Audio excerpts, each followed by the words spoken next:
oficialmente, né? É um prazer estar de novo aqui com vocês. E, assim, a gente, dentro do tema do judaísmo, sempre é um tema muito amplo, né?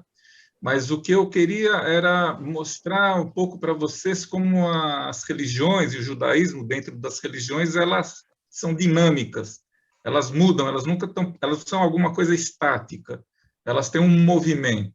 E para mostrar esse aspecto do movimento, eu escolhi falar sobre Deus e como essa imagem de Deus ela vai mudando com o tempo, vai mudando segundo as mudanças sociais. Para isso, eu achei um livro que é um livro de 1995, um livro muito interessante, que talvez alguém já tenha lido. Esse livro se chama Deus, uma biografia. Ele foi escrito por Jack Miles, Companhia das Letras, é um pesquisador americano, que ele, então, o que ele quer fazer? Ele quer mostrar exatamente como nasceu o Deus israelita e como ele foi se desenvolver, como ele cresceu, como ele se tornou adulto, como ele se desenvolveu. Antes, então, eu gostaria de ler uma resenha que foi feita sobre esse livro, Deus, uma biografia, uma resenha de Reinaldo José Lopes, uma muito boa resenha, um texto que eu vou ler, mas um texto fácil, vocês vão entendendo, é um texto difícil, uma resenha que ele fez em 2016. O livro é de 1995, a resenha é de 2016, e ela está muito bem escrita, portanto, eu vou ler essa resenha para vocês. Uma coisa que eu quero chamar a sua atenção é como ele chama aqui o Deus de Israel, né?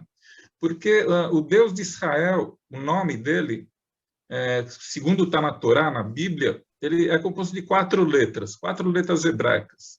Yud, Rei, Vav, Rei. Né? Ninguém sabe exatamente como se pronunciava esse nome. Alguns falariam Yahvé, outros falariam Yahu. Na verdade, o hebraico é só composto por consoantes. Quando uns linguistas hebreus chamados massoretas resolveram pontuar, dar vogais para os textos, quando chegou-se no nome de Deus, essas quatro letras, eles preferiram não pontuar, não vocalizá-las, porque, teologicamente, os judeus tinham resolvido que não se devia pronunciar o nome de Deus. Então, quando aparece esse nome de Deus na Torá, os judeus mudam para uma outra palavra, chamam, em vez do nome de Deus lá, em vez de Yahvé, Yahu, enfim, chamam de o Senhor, por exemplo. Né? O autor do texto, esse Reinaldo José Lopes, e também o autor do livro, o Jack Miles, não são judeus, então eles não têm problema de chamar pelo nome, né? Eles chamam aqui de Javé. Então, como o autor da resenha chama de Javé, é assim que eu vou ler o nome do Deus hebraico. E esse texto começa assim. Cada sociedade vê a figura do Criador à sua maneira. Cada indivíduo até. Para Einstein, ele era as leis que governam o tempo e o espaço, a natureza em sua acepção mais profunda. Na verdade, essa ideia de Einstein vinha de Spinoza, Baruch Spinoza, né, que via Deus como a natureza. Né? Para os ateus, Deus é uma ilusão. Para o Papa Bento XVI, é o amor, a caridade.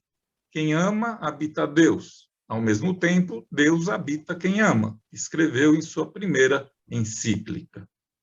Pontos de vista à parte, toda a cultura humana já teve seu Deus. Seus deuses, na maioria dos casos. Seres divinos que interagiam entre si em mitologias de enredo farto, recheadas de brigas, lágrimas, reconciliações. Os deuses eram humanos, ou muito parecidos. Mas isso mudou. A imagem divina que se consolidou é bem diferente. Deus ganhou letra maiúscula na cultura ocidental. Os panteões divinos acabaram. Deus tornou-se único. É o Deus da Bíblia, Javé, o Criador da luz e da humanidade, o Pai de Jesus. Essa concepção, que hoje parece eterna, de tanto que a conhecemos, não nasceu pronta. Ela é fruto de fatos históricos que aconteceram antes da Bíblia ter sido escrita. O próprio Javé já foi uma divindade entre muitas. Fez parte de um panteão do qual não era nem o chefe. O fato dele ter se tornado o Deus Supremo, então, é marcante. Se fosse entre os deuses gregos, seria como se uma divindade de baixo escalão, como o Cupido, tivesse ascendido a uma posição maior que a de Zeus. É essa história que vamos contar aqui. A história de Javé, a figura que começou como um pequeno deus do deserto e depois moldaria a forma como cada um de nós entende a ideia de Deus, não importando quem ou que Deus seja para você. Aí começa o título criança, ou seja, o nascer de Deus. No princípio, ele não sabia falar, só chorava, grunhia e balbuciava. Deus era uma criança. Uma não, muitas. Um Deus era a chuva, outro Deus o sol, outro o trovão. Os deuses eram as forças por trás de uma natureza inexplicável para os primeiros humanos da Terra. Facetas de divindades borbulhavam em cachoeiras, galopavam com os cavalos selvagens, voavam com o vento, escondiam-se em cada rochedo, bosque ou duna do deserto. E do deserto veio a que daria origem ao Deus para valer. Deuses nasceram do pôquer. A crença em divindades provavelmente vem da capacidade humana de detectar as intenções das outras pessoas. Somos muito bons nisso, desde que surgimos há 200 mil anos. E precisamos ser mesmo, porque o Homo sapiens sempre levou a vida social mais complicada do reino animal, sempre em comunidades cheias de intrigas, fingimentos, traições. Saber o que se passa na cabeça do outro era questão de sobrevivência, e até certo ponto ainda é. E a melhor maneira de tentar se antecipar a um adversário nos jogos mentais do dia a dia é imaginar as intenções dele. O que será que ele pensa que eu estou pensando? Nosso cérebro é uma máquina de pôquer. Pesquisadores como o antropólogo francês Pascal Boyer defendem que esse sistema de detecção de intenções pode acabar aplicado a coisas que não têm intenções de tipo nenhum, como a chuva, o sol. A ideia de que há espíritos de toda sorte na natureza seria, assim, um efeito colateral do nosso sistema de detecção de mentes, tão hiperativo. Por esse ponto de vista, a espiritualidade faz parte dos nossos instintos. É quase tão natural acreditar em divindades quanto comer ou dormir. Cada fenômeno da natureza, então, representava as intenções de alguma divindade. É como ainda acontece nas tribos de caçadores-coletores de hoje. Entre os índios tupis, trovões são a raiva e fim de papo. Ou seja, o que ele está tentando dizer é que, no começo, as pessoas, por não entenderem como funcionava, os seres humanos, por não entender como funcionava a natureza, imaginavam que cada fenômeno tinha uma força própria, uma vontade própria, que se transformou nos deuses. Né? Obras de arte de mais de 30 mil anos atrás dão outra pista sobre essa espiritualidade primitiva que podemos chamar de infância de Deus. No caso dos deuses, são seres que misturam características humanas e animais, sujeitos com cabeça de leão ou rena ou de gente, por exemplo. Acredita-se que essas criaturas representem um tipo de crença que ainda é comum nas tribos indígenas, a de que não haveria separação rígida entre o mundo dos humanos, o dos animais e o dos espíritos. Seria possível transitar entre essas esferas se você possuísse o conhecimento correto e, em tese, qualquer falecido, seja pessoa, seja bicho, pode ter um papel parecido com o que associamos normalmente a um deus. Os deuses abandonam as feições animais, os bichos se tornam menos importantes no nosso cotidiano. Foi precisamente o que aconteceu quando a agricultura foi criada há 10 mil anos no Oriente Médio. Graças a ela, montamos as primeiras cidades. E a nossa espiritualidade progrediria junto, acabaria bem mais centrada nas pessoas do que na natureza selvagem. Há sinais de que ancestrais mortos eram as grandes entidades com status divino nessas primeiras cidades. Um arqueólogo indicava Moré, das... Moré, Oi? tá ruim a internet. Vocês não estão ouvindo? Às vezes tá umas conseguindo picotadas. Eu acho que se tirar a imagem, talvez fique melhor o som. Eu concordo. Se tirar a imagem, vai A melhorar sua o som. internet está ruim. A minha internet está ruim? É. Que coisa. Isso. Se tirar a imagem, Mas vai se melhorar tirar o a som. imagem, acho que prejudica. Você está no celular, não? Não. Eu estou no celular, no 4G. Você não tem Wi-Fi aí, não? Eu acho que o Wi-Fi seria pior, hein? Ah, é? O Wi-Fi acho que seria o 4G. Ari, Eu vou tirar a tá imagem. comendo banda. O que é, Moisés? O vídeo deve estar comendo muita banda. Tiraria a imagem dele. Tirei a imagem. Tenta tirar a imagem para ver se melhora. Isso. Vamos lá. Tirei. Então, vamos lá. Então, eu falava sobre as figuras híbridas e como os deuses vão abandonando as feições animais, né? Quando eles perdem, quando surgem as cidades. E dizer que há sinais de que ancestrais mortos eram as grandes entidades com status divino nessas primeiras cidades, né? Um exemplo arqueológico vem de escavações em Jericó, uma das mais antigas aglomerações humanas que hoje fica no território palestino da Cisjordânia.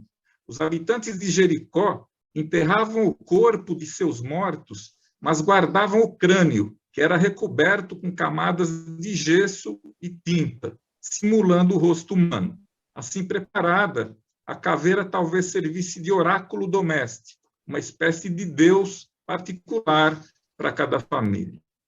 Os artesãos de crânios de Jericó não tinham escrita ainda. Aliás, passariam mais de 5.000 anos até que essa tecnologia fosse inventada. Quando isso finalmente aconteceu, em torno do ano 2000, antes da Era Comum, os deuses ficaram bem mais sofisticados. Entraram em cena criaturas ao estilo dos habitantes do Olimpo na mitologia grega. Em parte, alguns deles até eram mesmo personificações das forças da natureza, mas agora eles ganhavam personalidades e biografias complexas. É aí que está a origem do grande personagem da nossa história. Javé, uma divindade que provavelmente começou como um deus menor, cultuado por nômades antes ainda da Bíblia ser escrita. A juventude de Javé. O rapaz, Javé, era uma divindade dos desertos do sul. Junto com seus poucos súditos, chegaria a pulsante Canaã, domínio do deus El, o Altíssimo. Ao lado do soberano El, a mãe de divindades e homens, Asherá, né, senhora, esposa de El, senhora de tudo que é fértil. E seu sucessor, Baal, filho deles, o deus que dava chuvas àquelas paisagens áridas. Tudo na santa paz. Eles só não imaginavam que Javé tramava a sua destruição. Javé começou de baixo. Era só mais um deus entre vários outros de sua região. Só que na Bíblia, Javé é identificado como Deus único. Hoje, cogitar a existência de outras divindades que teriam convivido com o Senhor da Bíblia seria um absurdo do ponto de vista teológico, mas não do ponto de vista histórico. Pesquisadores de várias áreas, arqueólogos, linguistas, teólogos, estão encontrando pistas sobre uma provável vida pregressa de Javé, uma vida mitológica que ele teve antes de seu nome ir parar na Bíblia, como da entidade que criou a tudo. Onde pesquisar isso? A própria Bíblia é uma fonte. O livro sagrado não foi feito de uma vez. Trata-se de uma coleção de textos escritos ao longo de séculos. O Pentateuco, os 5 primeiros livros da Bíblia, foi finalizado por volta de 550 antes da Era Comum. Mas há textos ali de 1000 anos antes da Era Comum. E nada disso foi editado em ordem cronológica. Em grande parte, a Bíblia é uma junção de textos independentes, cada um escrito em tempos e realidades diferentes. Como saber a que tempo e a que realidade cada texto pertence? Pela linguagem. Pesquisadores analisam as expressões do texto original, em hebraico, e vão comparando com a de documentos encontrados em escavações arqueológicas, cuja datação é fácil de determinar. Com esse método, chegaram a uma descoberta reveladora. Alguns poemas da Bíblia dão a entender que Javé era uma divindade de lugares chamados Teimã ou Paran, dizendo literalmente que o Deus veio dessas regiões. E esses textos estão justamente entre os mais antigos. Teimã e Paran eram lugares desérticos fora das fronteiras onde viviam os homens que escreveram a Bíblia. Não se sabe exatamente que regiões eram essas, já que os nomes dos territórios vão mudando ao longo dos séculos. Mas arqueólogos supõem que essa região seja no noroeste da atual Arábia Saudita, diz Mark Schmidt, professor de estudos bíblicos da Universidade de Nova York. E isso diz muito. Os autores dos primeiros textos da Bíblia viviam na antiga Canaã, uma região do Oriente Médio, onde hoje estão Israel, partes da Síria e do Líbano. Ali se formaram algumas das primeiras civilizações, há 10.000 anos, e por volta de 1000 antes da Era Comum, já era um território disputado.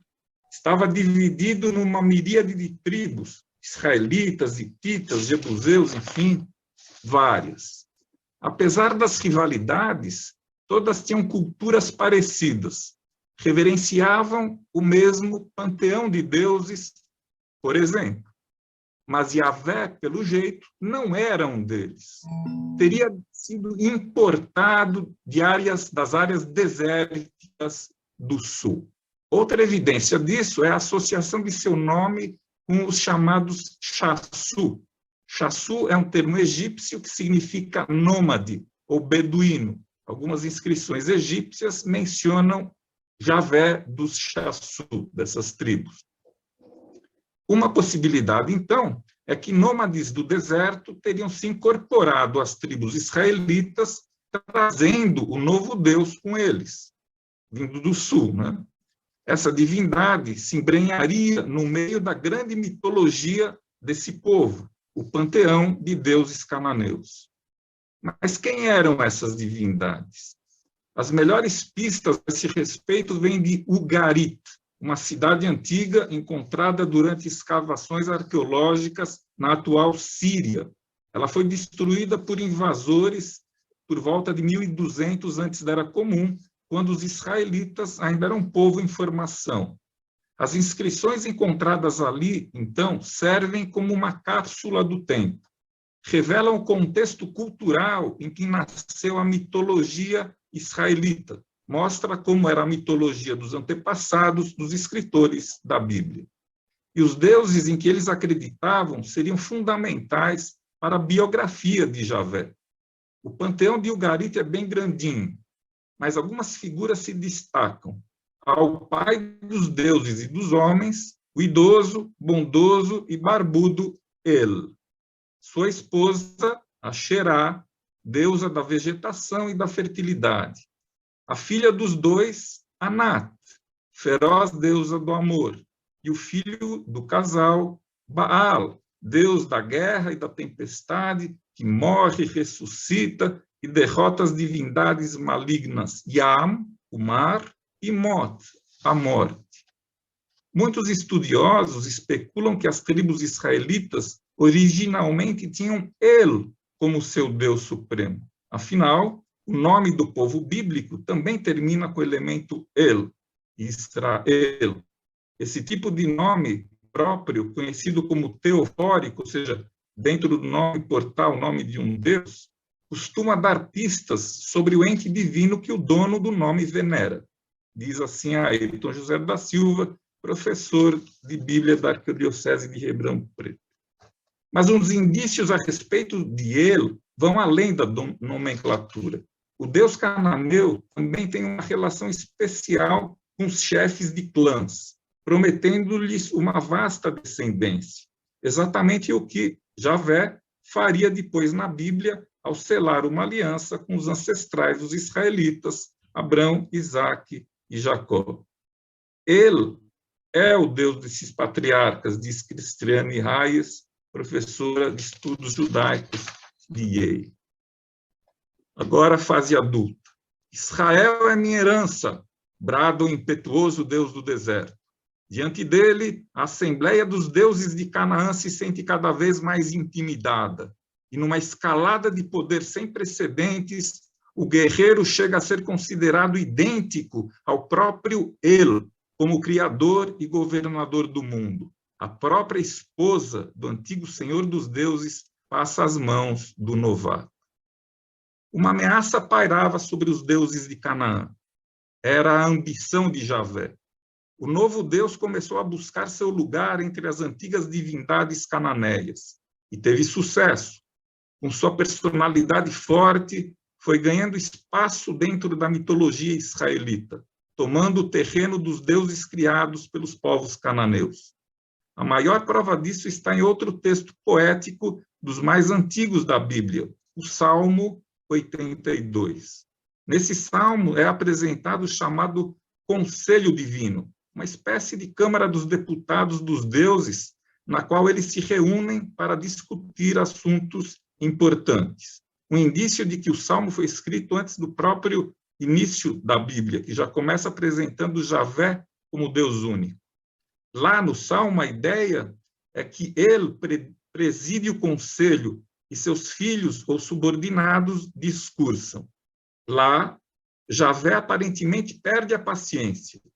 Deus, Javé, se levanta no conselho divino, em meio aos deuses ele julga. Até quando vocês julgarão injustamente, sustentando a causa dos injustos? Eu declaro, embora vocês sejam filhos de ele e todos filhos do Altíssimo, serão como qualquer homem, trocando em miúdos menos rebuscados, ele está dizendo, quem manda aqui sou eu. É difícil dizer a que período da história israelita corresponde esse momento em que, na imaginação religiosa das pessoas, Javé começou a impor sua vontade perante os deuses cananeus. Talvez o fenômeno tenha a ver com a consolidação de Israel como povo distinto dos demais cananeus. A adoração a uma divindade unicamente israelita pode ter emergido como um elemento-chave nessa consciência nacionalista dos ancestrais dos judeus. Para completar essa nova fase na vida de Javé, que poderíamos chamar de começo da vida adulta, falta ainda um elemento crucial. Lembremos do impetuoso deus guerreiro Baal, que seria filho de ele, né? O que parece ocorrer, segundo Mark Schmidt e outros, é que Javé se baaliza, virando uma mistura de El e Baal, com ligeira predominância do segundo.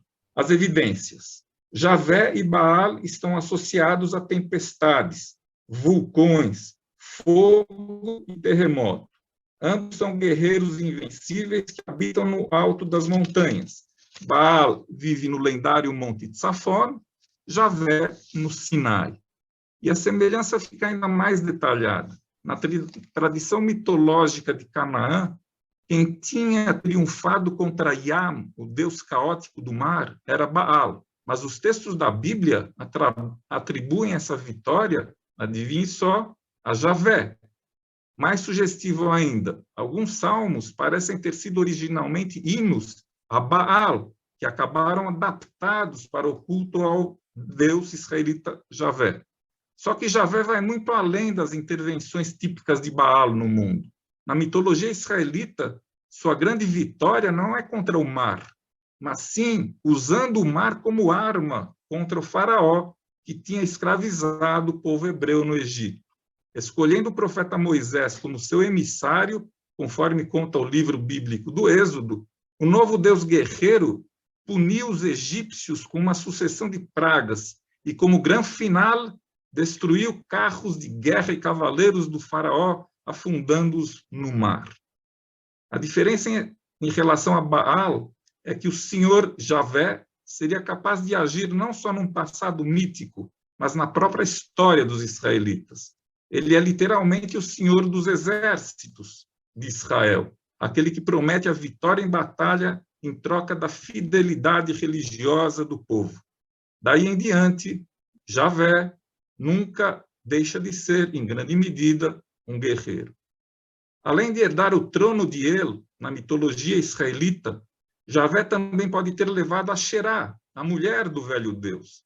Eis aí uma possibilidade para a qual a Bíblia não prepara seus leitores. Os profetas bíblicos vivem chiando contra o fato de que os israelitas estariam se prostituindo, metaforicamente, talvez até literalmente, né, via orgias rituais, se prostituindo nos altares de Asherá. Mas inscrições achadas no século XX, como as de Kuntilet Adjrud, um pit stop de caravanas no deserto do Sinai, onde eles acharam lá vasos de argila com figuras humanas, de uma figura masculina e uma figura feminina, com inscrições como, por exemplo, a bênção esteja contigo, Javé de Teimã, e sua consorte Asherá.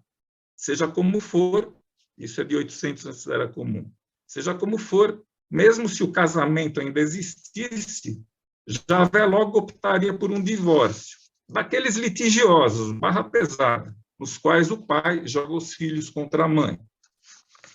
Outra fase, homem feito. A última resistência da antiga Assembleia Divina parte de Baal. Sem pestanejar, Javé o elimina. Asherá tem o mesmo destino trágico.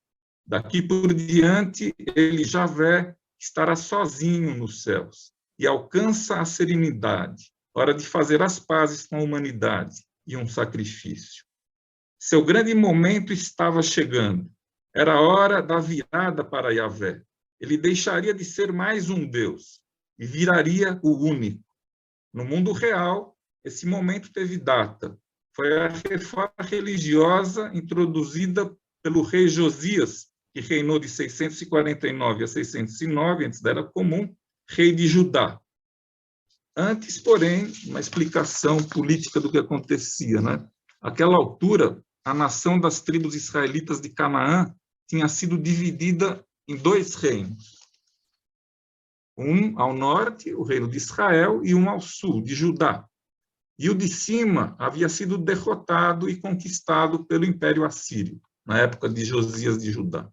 Josias não queria o mesmo destino, e parte dos seus esforços para fortalecer a unidade interna de Judá e resistir aos invasores foi uma maior centralização da vida religiosa do reino.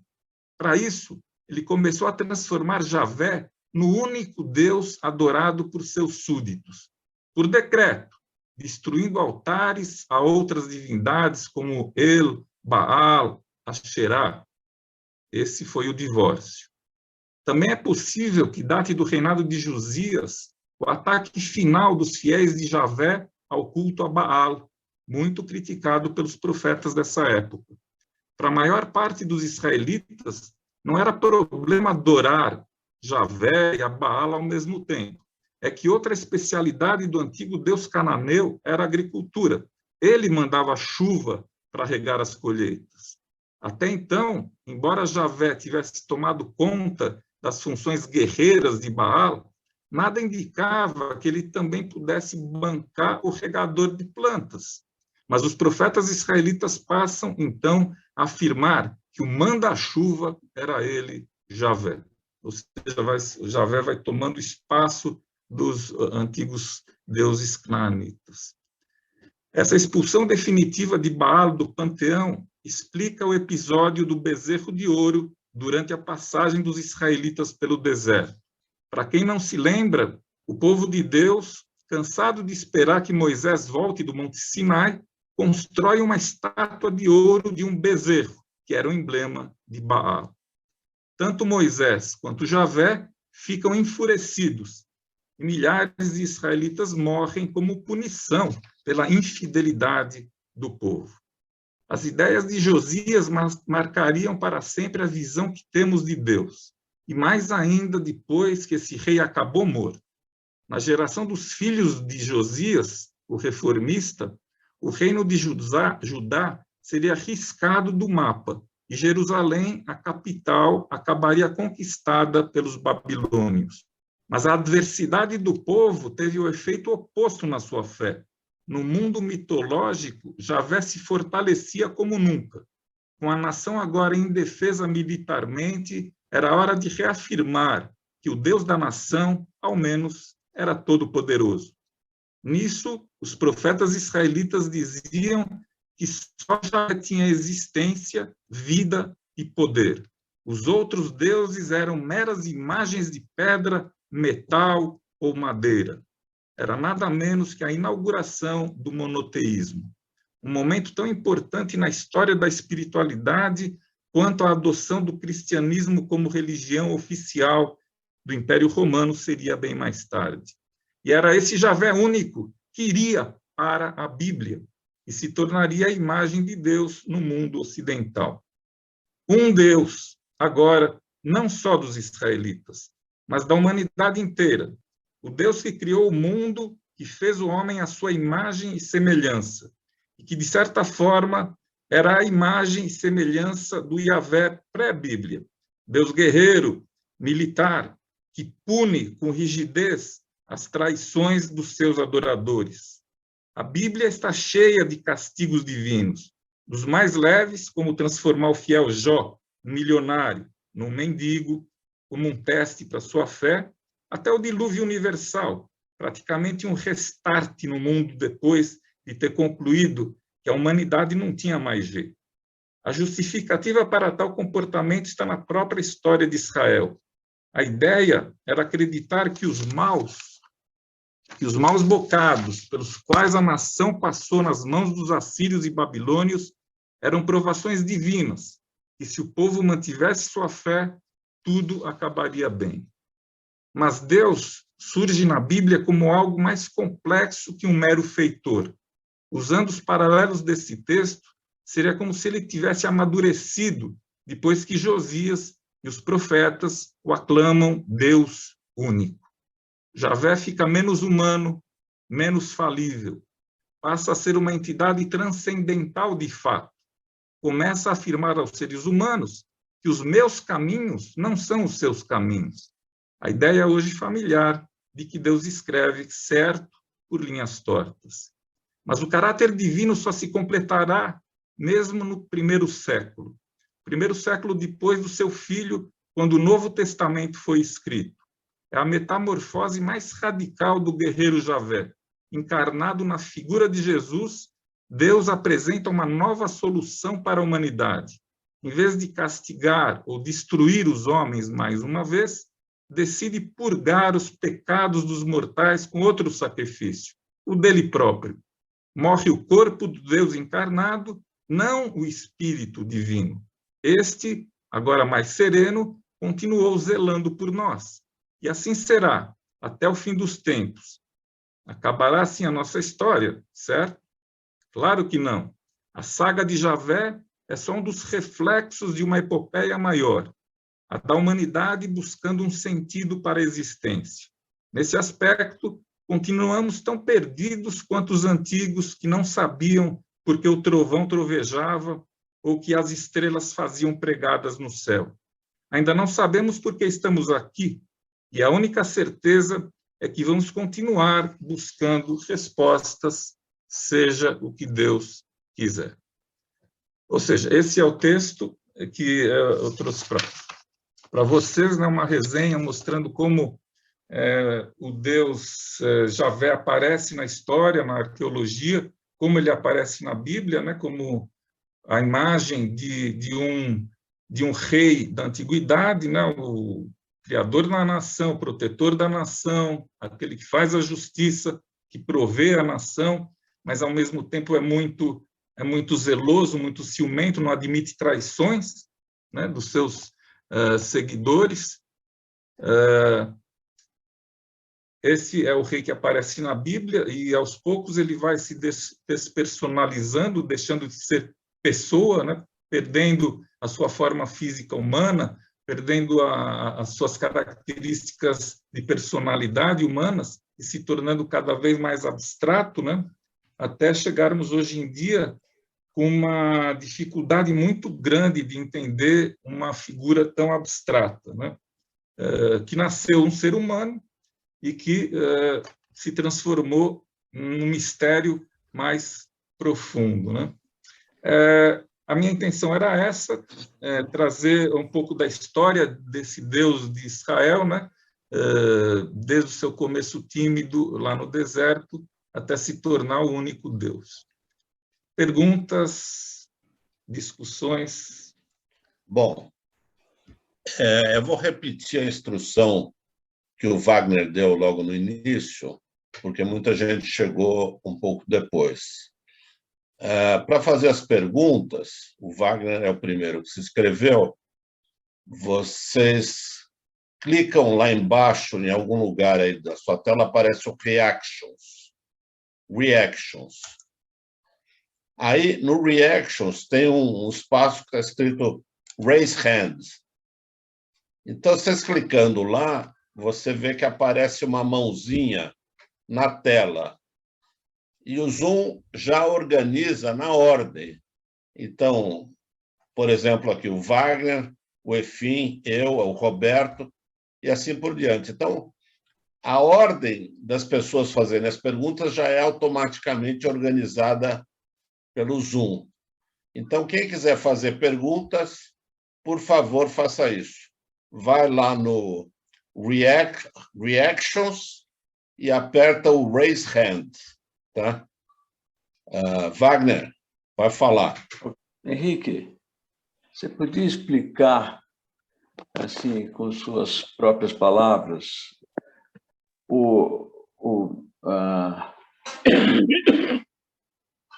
como explicar, né, a existência de Deus? Se você encontra alguém que é um ateu, e você vai explicar a existência de Deus, como é que você explica? Segundo a antropologia, Deus... Não, você. Não, o que eu estou falando é exatamente a resposta, pode ficar tranquilo. Porque o ser humano desenvolve a ideia de Deus através e devido à sua ignorância, né? A ignorância dos mistérios que ele não domina, ele não conhece como funciona o mundo e imagina forças transcendentais dirigindo essas forças das quais ele não tem controle, o homem, né? E aí nasce essa ideia de Deus. Ou seja, Deus, o que é? Deus é um mistério. Deus é esse mistério porque a gente é muito pequeno, os seres humanos somos muito limitados, nós não temos grandes capacidades, então nós temos que lidar com essa nossa impotência humana, que é não entender todos os mistérios disso que está em volta, né?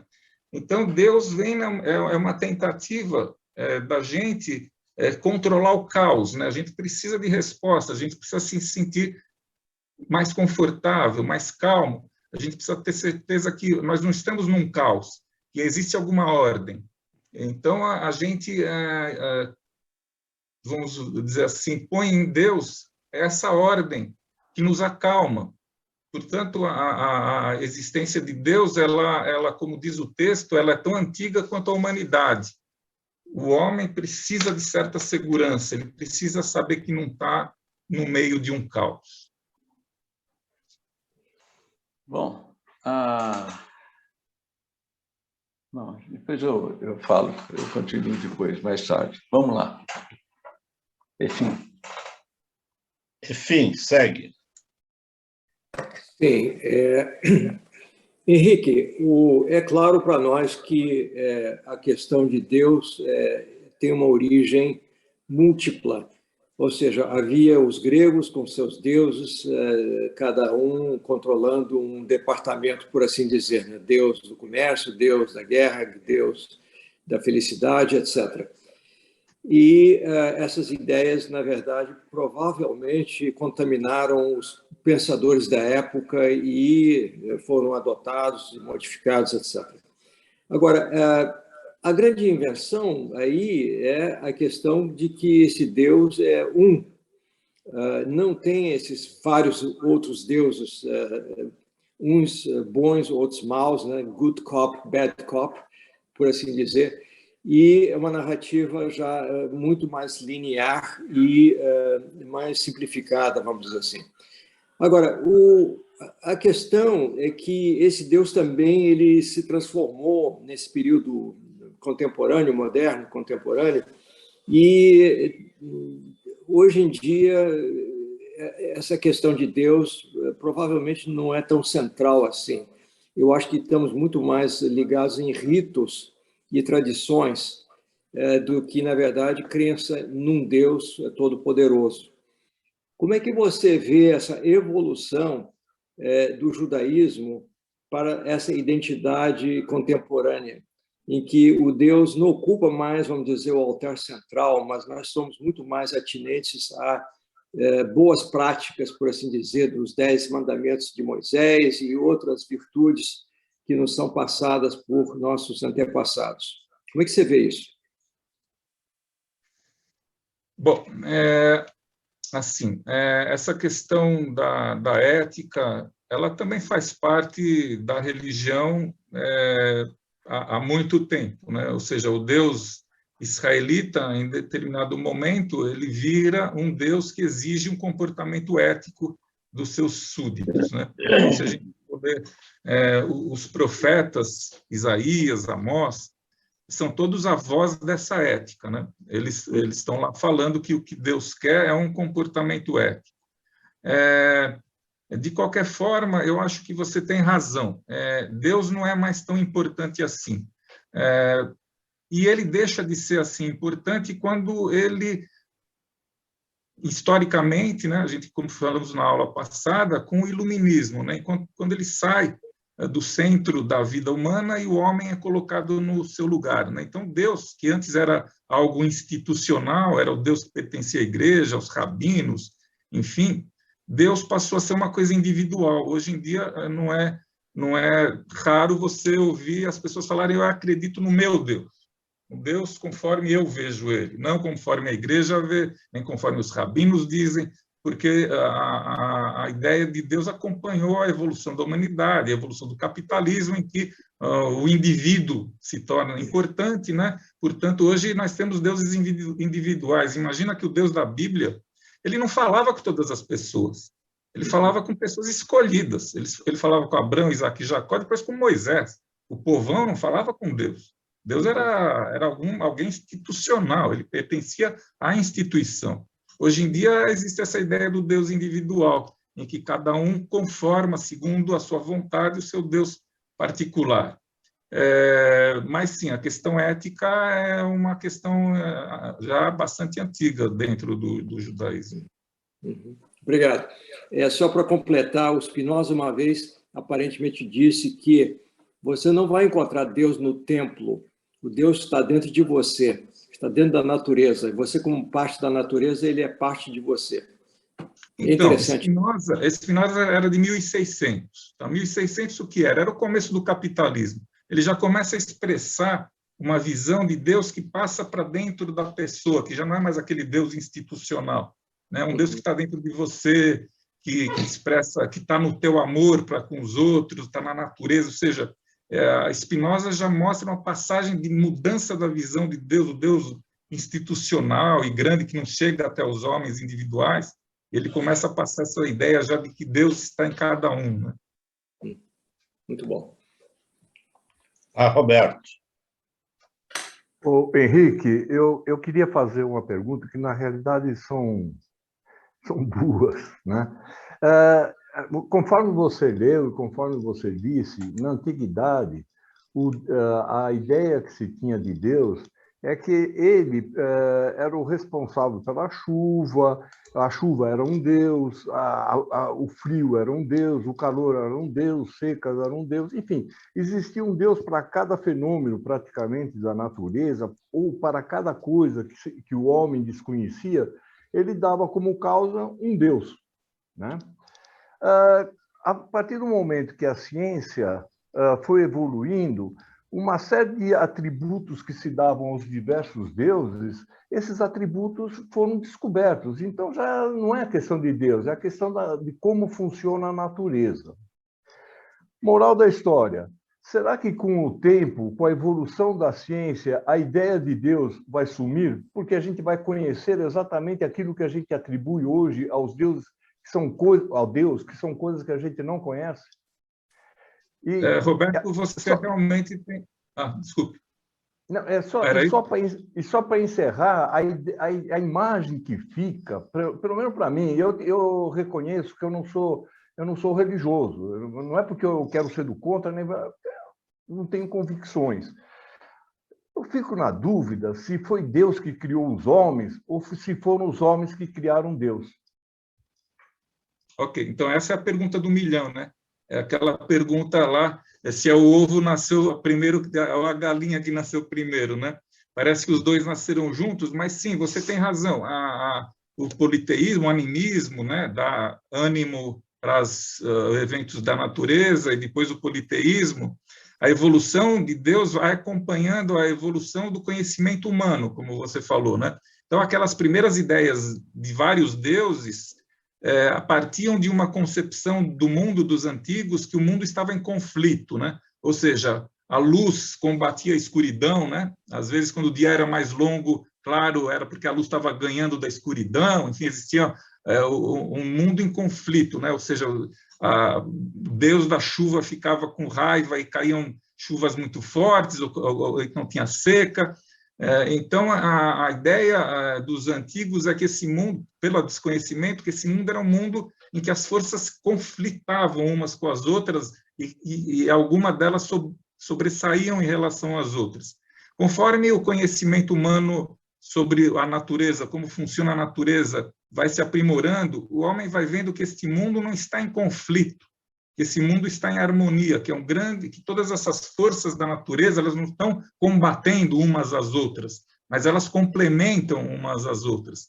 Esse é o caminho do monoteísmo, porque se o mundo não está em conflito, se ele é um mundo harmônico, então é possível pensar que uma força criou tudo isso nessa grande harmonia que é esse universo, e isso foi o caminho para o monoteísmo, né? Ou seja, quanto mais o homem foi conhecendo como a natureza funciona, a ideia de Deus teve que ir mudando, não tinha jeito, teve que ir mudando.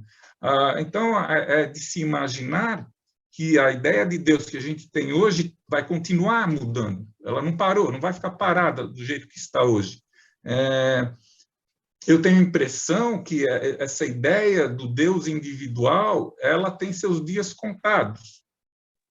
Por quê? Porque a humanidade está entrando num momento de crise, sobre a dúvida sobre se esse planeta tem condições de continuar abrigando a vida humana, de forma que essa vida do capitalismo selvagem vai ter que dar lugar a alguma coisa mais coletiva. Ao dar lugar a alguma coisa coletiva, esse Deus individual vai ter que dar lugar também, de novo, a algum Deus, alguma visão de Deus mais coletiva, talvez, né?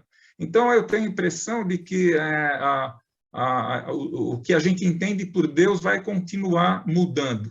Mas, como eu disse, Roberto, eu tenho a impressão de que esse mistério, né, pelo fato de nós sermos muito limitados, sempre vai haver mistério, né? Então, sempre talvez tenha um lugar para Deus, né? Ok, obrigado. Fala, Maninho. Oi, Ari. Bom, eu queria um pouquinho explorar duas figuras que surgem aqui, né? A questão de Javé e a questão de Jesus. Né? A questão de Javé se coloca numa condição em que ele se constitui como um guerreiro, portanto, ele está num universo de conflito, e ele pressupõe uma coisa que acho que é muito presente do homem dominando a natureza. Então, ele como Deus homem, né, o Deus de natureza humana, ele guerreiramente ele domina os demais as demais manifestações de deuses, né, que estão compondo aquele cenário, e ele não tem um pressuposto ético, ele tem um pressuposto de domínio, de poder e de uma condição de exercício de domínio sobre a natureza. E aí depois tem um desdobramento mitológico que produz um Deus sedutor, ou seja, o filho de Deus se constitui num sedutor do homem, né? Então surge Jesus e ele constrói assim o domínio dos homens por uma lógica não mais da condição ética, mas de uma condição moral. Ele domina o homem por um condicionamento moral. Queria entender essa lógica dessas duas figuras mitológicas que compõem essa ideia que eu acho que estava presente aqui, né? Não sei se tu tem como Eu, na verdade, não entendo muito dessa questão do cristianismo, né? E da figura de Jesus nessa questão teológica, né? A única coisa que eu poderia te dizer é que, sobre o texto que a gente leu, né, ele coloca Jesus como um momento de passagem da concepção do divino. Ele coloca Jesus como a última possibilidade de ver Deus como alguma coisa material e humana, né? Ou seja, que com a morte de Jesus vence o abstrato, né? Deus vira realmente uma coisa espiritual, ou seja, ele vai perdendo a sua característica humana. Ou seja, durante toda a Bíblia hebraica, Deus, como você falou, é um homem guerreiro humano, né? E aqui o texto diz que o ápice disso é Jesus, que se encarna, né? Deus encarnado como humano, mas que a morte de Jesus significa o fim dessa ideia do Deus como algo material e humano, e Deus cada vez mais vai virando algo mais espiritual e abstrato, né? É o que eu entendo, pelo menos do texto que eu li, de como o autor aqui entende a importância de Jesus nessa história da evolução de Deus, né? Custódio. Bom, muito interessante a sua colocação, muita coisa que eu não conhecia, mas eu tenho que, em certo momento, Deus era único, o Deus anterior tinha um filho, e esse Deus passa a ter um filho também. Então, talvez seja uma volta, alguma coisa que era antes que Deus tinha um filho, né? Mas o que eu sempre me debrucei foi que o catolicismo, a igreja cristã, para se implantar, ela se aproximou do politeísmo, tendo Jesus e os santos. A Igreja Católica tem uma proliferação de santos. Eu considero a Igreja Católica uma igreja politeísta, que tem um Deus maior e depois tem uma infinidade de santos. E, para lembrar, que nós temos vários deuses, porque tem o Deus dos judeus, que tem uma figura, o Deus cristão, que tem uma figura, e tem o Deus dos muçulmanos, que é uma outra figura. E se nós formos para a Índia mantém uma sociedade politeísta. Tem uma infinidade de deuses, inclusive vários deuses têm figuras de animais ainda. Então, existe ainda essa multiplicidade de deuses, né? Que a gente tem que pensar um pouco nisso também. Não existe uma figura de Deus, existem várias figuras de Deus. Sim, você tem toda a razão, né? Isso se deve à a grande capacidade criativa humana, né, de imaginar todo tipo de histórias e de deuses também, né? Agora, no mundo ocidental, né, porque sim, você falou da Índia, da China, aí você vai encontrar todo tipo de ideias diferentes, né? Mas no mundo ocidental, eu acho que você tem razão, eu diria que o velho politeísmo não morreu definitivamente. A ambição do monoteísmo nunca foi completa, nunca houve uma vitória completa do monoteísmo. Nem no catolicismo, no cristianismo, como você bem citou os santos, nem no judaísmo. Porque se você for ver no judaísmo, existem umas figuras que se chamam anjos. O que são os anjos? São figuras meio que divinas, subalternas ao Deus maior, né? E que também têm funções. Tem um anjo responsável pela cura, tem um anjo responsável por isso, ou seja, os velhos deuses politeístas, só que revestidos com uma nova figura. Então, você perceba como nem no judaísmo houve uma vitória completa do monoteísmo. Ainda você vai encontrar no judaísmo resquícios do velho politeísmo. Inclusive, eu estive no Tibete e a própria figura do Buda é multifacetada, né? Você tem o Buda da saúde, o Buda da fertilidade, inclusive tem até o Buda da potência sexual. Ok, né? Então... Que fica num templo que só homens podem frequentar. Você né? Parece que existe alguma necessidade humana, né, em alguma coisa um pouco mais concreta, menos abstrata, né, menos distante, menos poderosa e mais próxima das nossas necessidades, né? Então, os santos, né, são muito mais amigos do homem do que Deus, que está lá em cima, sentado no trono. Os santos estão aqui com a gente, né?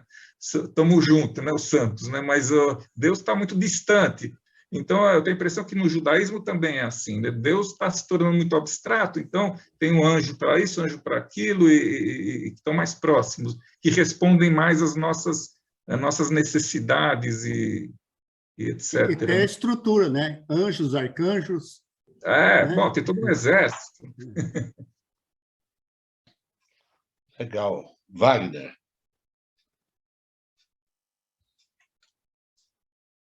Está no mudo.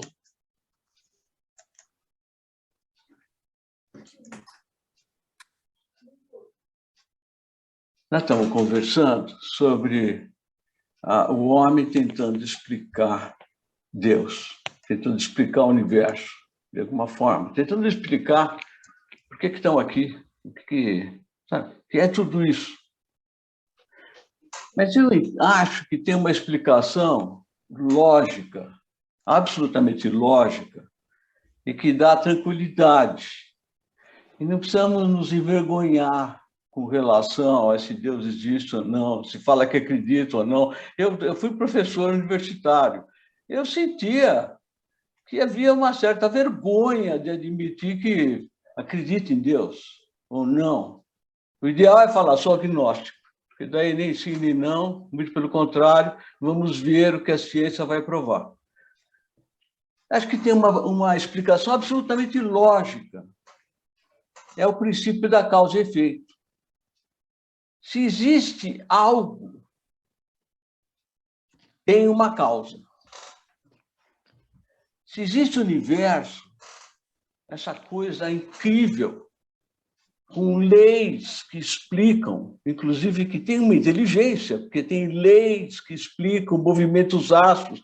Movimentos ácidos não é caótico, é organizado, é tudo organizado. Você vê aqui a Terra, é tudo organizado, como se tem uma semente, ela vai e brota e vira uma árvore. O corpo humano, ele é maravilhoso. Existe uma inteligência agora. Então, o princípio de causa e efeito, de se existe uma criatura, se existe algo, se existe o universo de criatura, existe o Criador. Agora, como é esse Criador? Não tenho a menor ideia. Eu não sei se tem dente, tem nariz, tem boca, tem orelha, se pensa, se tem figura humana, não tem. Eu só sei que existe. Porque se tem a criatura é o universo, existe um planeta, existe o sistema solar. Se tem uma criatura, tem o Criador. Como é? Não tenho a menor ideia. Não tenho a menor ideia, mas me dá tranquilidade. E quem criou Deus? Entender com uma questão lógica que a lei de causa e efeito me justifica a existência de Deus e me dá tranquilidade. Então, isso aí dá tranquilidade. Porque, senão a gente fica em cima do muro. Não, porque isso, porque a antropologia, porque isso, porque aquilo, e fica em cima do muro. Inclusive com a ideia de que pode, daqui a pouco o homem substitui, né? Essa é a ideia. Aliás, a ciência tem por ideia tentar substituir.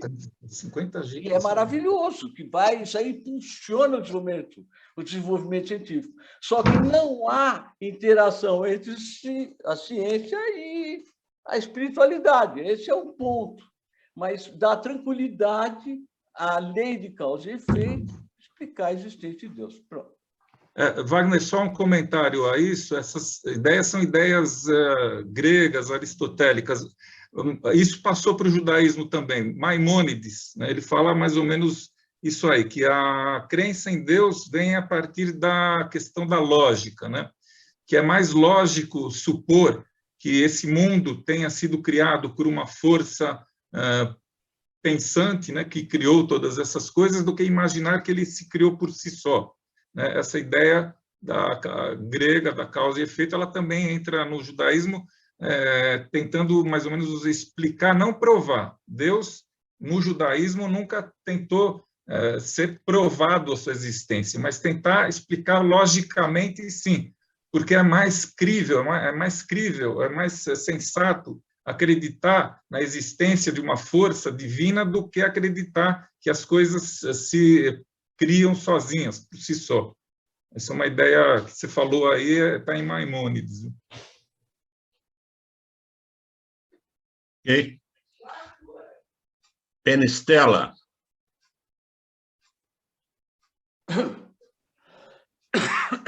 Alô, alô? Liguei o som? Penistela. Estão me ouvindo? Estou.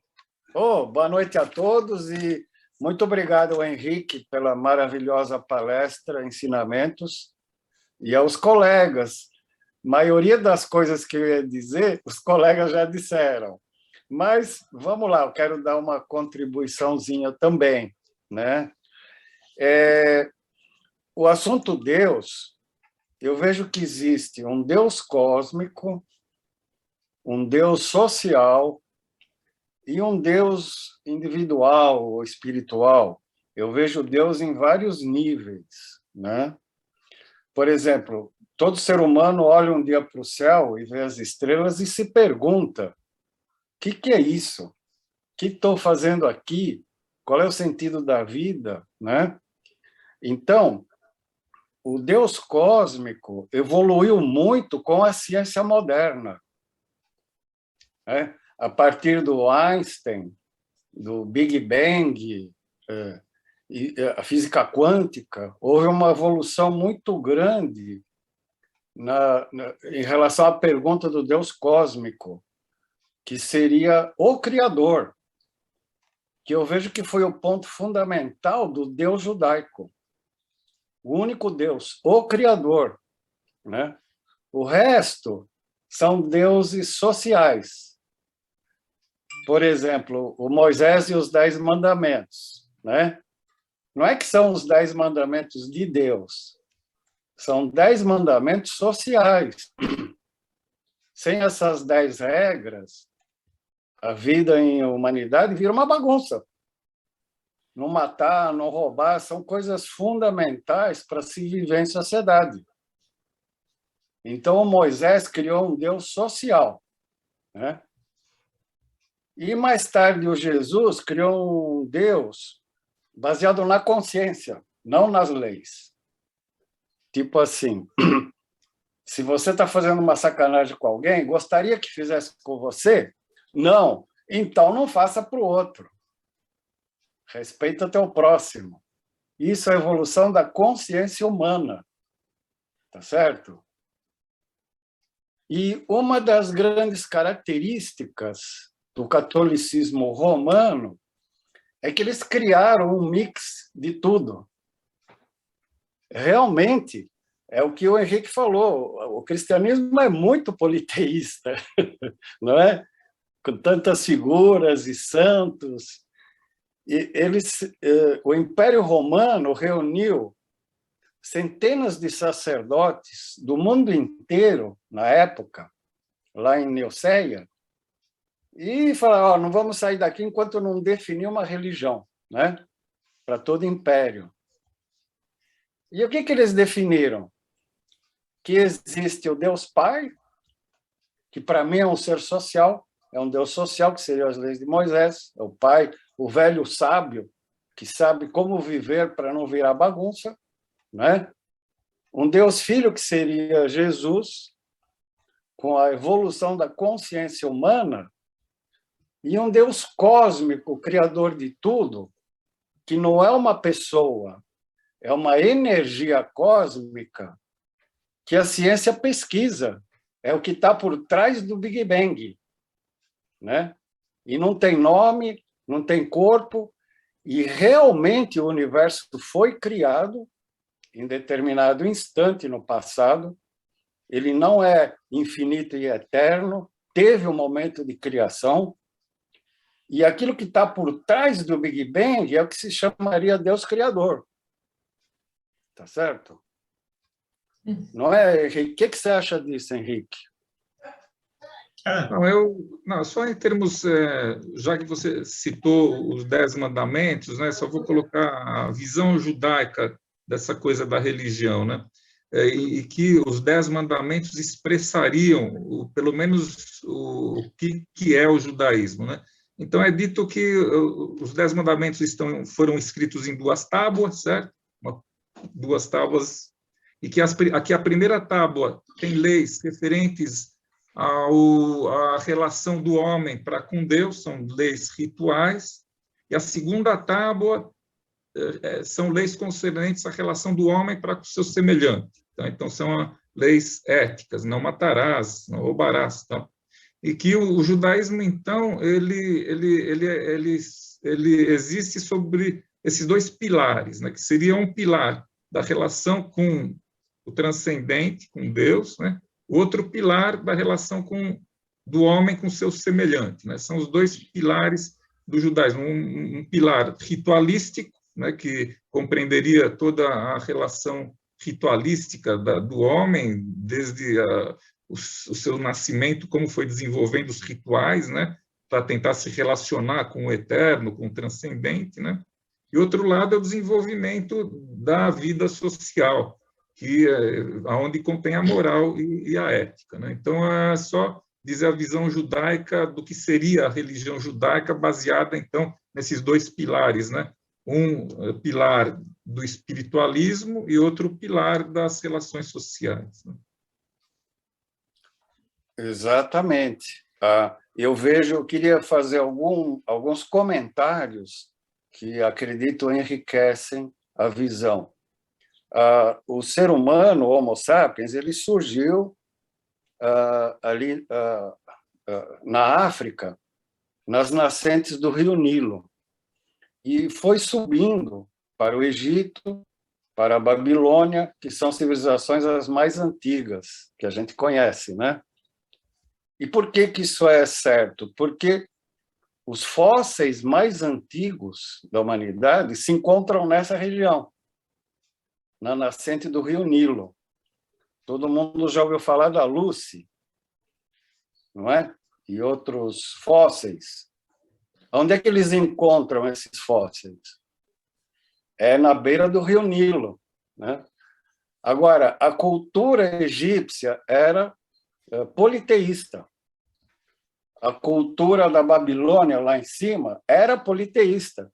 Deuses para tudo. Deus para a guerra, Deus para o amor, não é? E aí, qual foi a grande vantagem de Abraão e seus descendentes?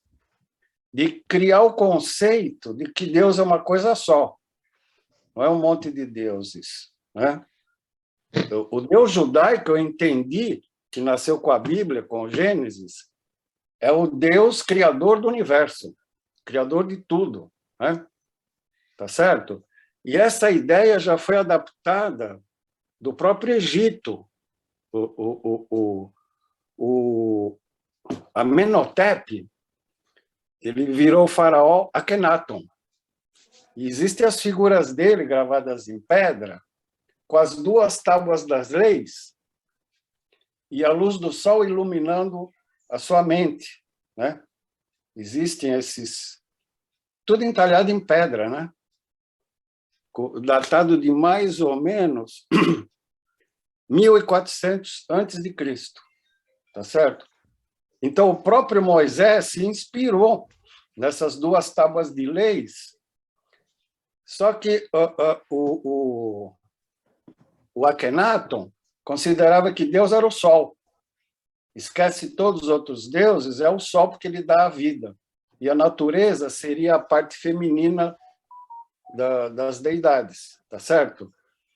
Só que o judaísmo nasceu com a seguinte ideia: Deus não é nada disso, Deus é a energia criadora de tudo, de todas as coisas. Nós estamos aqui por causa dele, tá certo?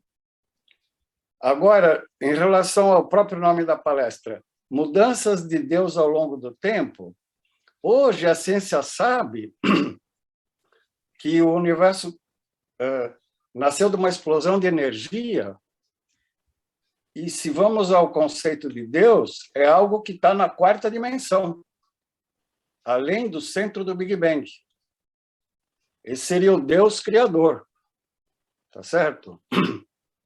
Só que esse conceito, que é o Deus que eu acredito, o Deus de Einstein, o Deus de Spinoza. Porém, após Einstein e Spinoza, já evoluiu mais. Hoje a gente sabe que Deus é um chuvisco quântico, que afeta todos os átomos e cria a diversidade das espécies. Não é? Então, esse conceito da evolução de Deus precisaria ser revisto à luz da ciência moderna. Mais 3 minutos, hein, Portela? Não, é só isso. Eu queria agora a opinião do Henrique sobre isso.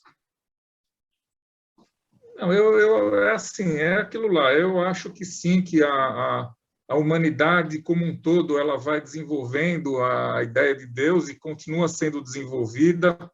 Eu acho que sim, a gente tem que sempre contextualizar as coisas. Então, você contextualizou Moisés e suas tábuas com um antepassado egípcio. Eu acho que sim, já tinham havido experiências ou ideias de um único Deus, que os judeus depois foram aprimorando essa ideia. Eu acho que o importante que fica aqui do que você falou, do que a gente falou na palestra, é que nós temos que ter claro que nem Deus, nem a religião são algo estáticos, nunca foram estáticos. Eles sempre estiveram em desenvolvimento, porque senão teriam morrido, porque ninguém mais poderia acreditar em coisas absolutamente anacrônicas já para nós.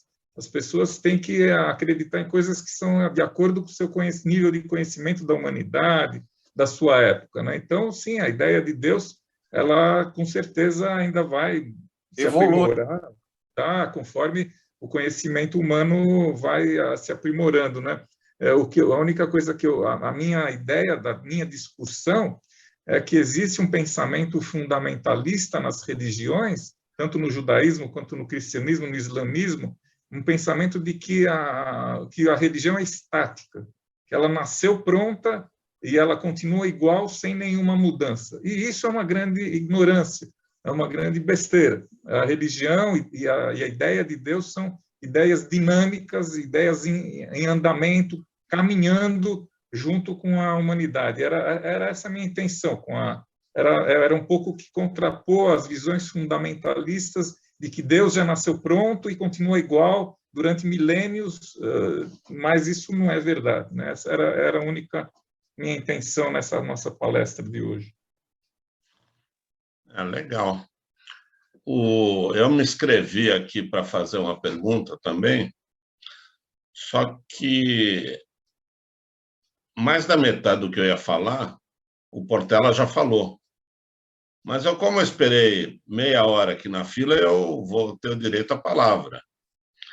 Então, vou pegar uma carona no que ele falou e vou avançar um pouquinho, um pouco mais, revolucionar, chacoalhar as massas, até, como diz o Efim, fazer uma provocaçãozinha. O Moré falou que a religião não é estática, que ela vai evoluindo. Então, eu queria dar minha contribuição aqui para a religião judaica. Eu acho que a religião judaica veio evoluindo, mas, quer dizer, criou um Deus único, fez coisas realmente inovadoras, se preocupou com a ética.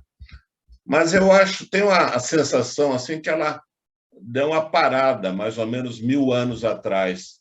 Então, eu queria dar minha contribuição, Moré, quem sabe a gente propõe assim para o judaísmo avançar um pouco. E a minha ideia, o Roberto me critica muito porque eu sou muito ditador, muito autoritário. E eu acho que a religião judaica é meio autoritária também. Eu acho que a democracia, e até como o Moré frisou bastante, o iluminismo, na outra palestra, o iluminismo trouxe novas ideias para o mundo. Então, eu acho que a religião judaica devia ser mais democrática. E a minha proposta, até na linha do que o Portela falou, é separar esse Deus cósmico, que criou o universo, etc., do Deus social. Então, o Deus cósmico, eu acho que continua existindo, tem que evoluir. Eu gosto muito da ideia do Spinoza, do Einstein, com esse Deus cósmico. E tirar desse Deus toda a intervenção social. Quer dizer, as regras sociais, não matar, não roubar, devia ser uma nova Constituição, fazer lá os rabinos, fazer uma Constituição, mas tirar isso da religião. Esse negócio de não matarás, não roubarás, isso valia muito bem na época do Moisés. Hoje já está meio ultrapassado. Então, a minha proposta, Moré, é isso, levar aos rabinos assim, uma nova ideia de Deus. O que você acha? Eu pensando assim no que um rabino te responderia essa proposta, ele diria que o que você está propondo é substituir neste campo do relacionamento social os ganhos e conhecimentos do humanismo, né, que a gente poderia prescindir de Deus para esse campo das relações sociais. É mais ou menos isso que você falou, né? Qual é a resposta que essa tua questão não é uma questão nova, mas alguém respondeu o seguinte: os homens, ao criar suas leis, eles tentam justificá-las, dizendo que são boas pela sua própria ética humana. O problema é que essa ética humana ela pode ser má, pode não ser boa, pode ser tentar uma justificativa para ela, prescindindo de uma lei maior, da lei divina, é perigoso. E eles dão um exemplo do nazismo, ou seja, o pensamento nazista era um pensamento humanista. Eles criaram leis próprias, leis que, dentro da sua lógica, eram compatíveis com o seu pensamento. Eram leis que falavam sobre raças superiores, raças inferiores, que o evolucionismo social, né? E construíram toda uma legislação na Alemanha baseada nessa visão que eles tinham, né, da ética e da moral. A resposta é: se houvesse Deus acima disso, diria para eles que eles estão saindo fora da Constituição. Eles não podem fazer essas leis porque elas são ruins, né? Então, a ideia de que é uma lei divina que abrange essa questão social, ela está acima das historicidades humanas que podem levar a coisas muito ruins, né? Então, o humanismo ele pode levar a coisas boas, mas talvez não, como no caso do nazismo, né, que levou a uma tragédia, né? Baseado no quê? De que não precisava ter Deus, não precisava ter leis divinas que balizassem a lei humana, certo? Que o homem sozinho poderia criar suas leis e prescindindo de Deus. Então, a ideia da religião judaica, é que a lei divina seria como uma constituição balizando a lei humana, ou seja, não pode ultrapassar certas linhas, né, que são as linhas da Constituição, porque elas é que, vamos dizer, neutralizam certas tendências humanas a ver as coisas de formas erradas, né, e levar a tragédias. Eu não sei se deu para entender essa ideia da necessidade, do porquê da necessidade de leis divinas acima das leis humanas, né? Tá. Só uma questão de ordem.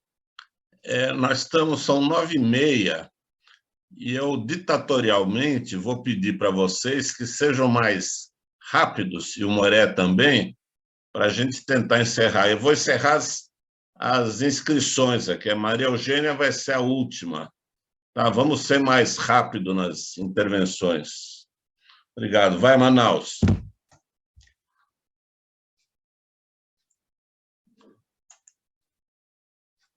Oi, tudo bem? Olha, eu queria primeiro agradecer a abordagem que o Henrique está trazendo e que as perguntas estão vindo, né? Eu acho esse tema muito apaixonante. Eu tinha me proposto não fazer pergunta nenhuma, mas eu fui estimulado aí pelas colocações.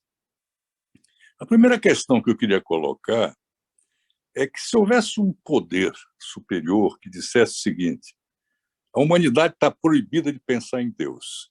Somos ateus e acabou. Quer dizer, a possibilidade de ser obedecido, hoje em dia, isso causaria um caos social, um desamparo. Eu tenho amigos ateus que me dizem sempre o seguinte: eu sinto uma paz imensa de ser ateu, porque eu não tenho nenhum compromisso de penalização futura, eu não vou ter céu e inferno, não acredito em nada disso, eu estou em paz. Aí eu diria o seguinte: vamos fazer uma nova religião, não tem Deus, certo? Vamos encarar esse aspecto. A outra coisa é o seguinte: eu tenho amigos filósofos, e uns dizem o seguinte, talvez baseado em Aristóteles, diz: olha, nós estamos aqui vivendo a vontade. O que é a vontade? Uma vontade superior, pode ser aquele Deus do Big Bang, etc., ou pode ser, a gente pode chamar isso de Deus, uma incógnita que comanda tudo, né? E que a gente está avançando, tentando compreender. E, de repente, eu topo também com uma abordagem filosófica do seguinte tipo: não pense na origem, não pense na causa, pense no final. Deus é algo que está lá no futuro. E tudo que está acontecendo aqui, ele está lá dizendo o seguinte: eu que estou comandando o que está acontecendo. Então, eu queria um pouco, de maneira muito resumida, ouvir a posição do Henrique sobre esse pensamento na linha revolucionária que foi sugerido aí. Tá? Obrigado. Olha, em termos judaicos, de qualquer forma, o desenvolver da religiosidade judaica pendeu muito também para a questão ética, de forma que a exigência ética do judaísmo ela tem um nível bastante alto, né? E não exige, o judaísmo exige menos que se acredite em Deus do que se pratique a ética nas relações sociais, né?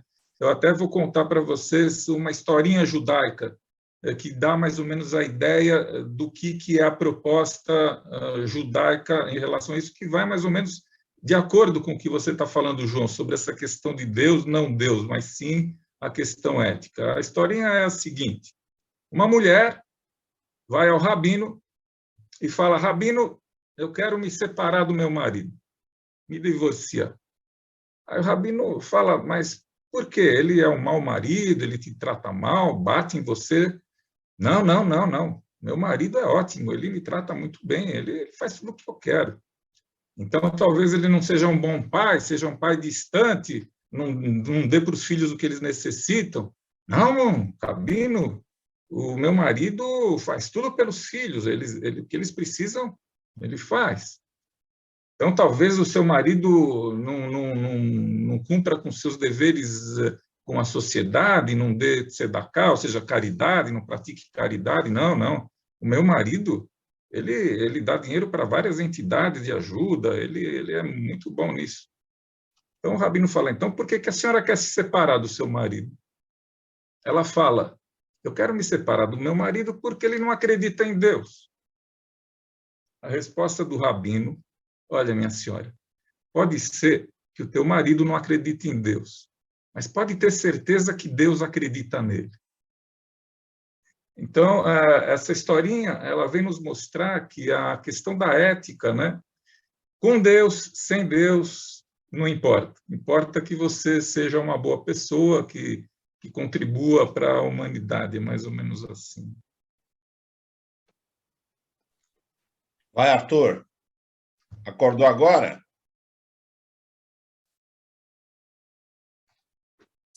Eu assisti a conferência, foi excelente, parabéns, Henrique. Eu só queria comentar alguns aspectos. Primeiro, é claro que o ser humano se sente frágil diante do universo. Ele precisou criar forças que o apoiassem. Independente disso, as forças da natureza, as 4 forças da natureza, o bóson de Higgs e tudo aquilo que nós entendemos hoje como sendo a causa de tudo, ou provavelmente a causa de tudo, acabou sendo usada pelo ser humano, na minha opinião, para permitir a ele o desenvolvimento social. E aí, assim, por que nós nos tornamos os reis da Terra? Porque nós aprendemos, isso de Yuval Harari diz, no Sapiens e em tudo que ele escreve, que nós entendemos que se a gente contribuir um com o outro, vai ser melhor do que se a gente matar um ao outro. Então, assim, acho que o ser humano aprendeu isso e aprendeu a lidar com todas as forças que ele é submetido e as pressões a que ele é submetido, e ele conseguiu desenvolver uma sociedade que luta contra os que querem sair fora daquilo que as premissas do desenvolvimento humano terminaram por fazer o homem entender que era a melhor maneira dele melhorar, dele criar, dele se organizar.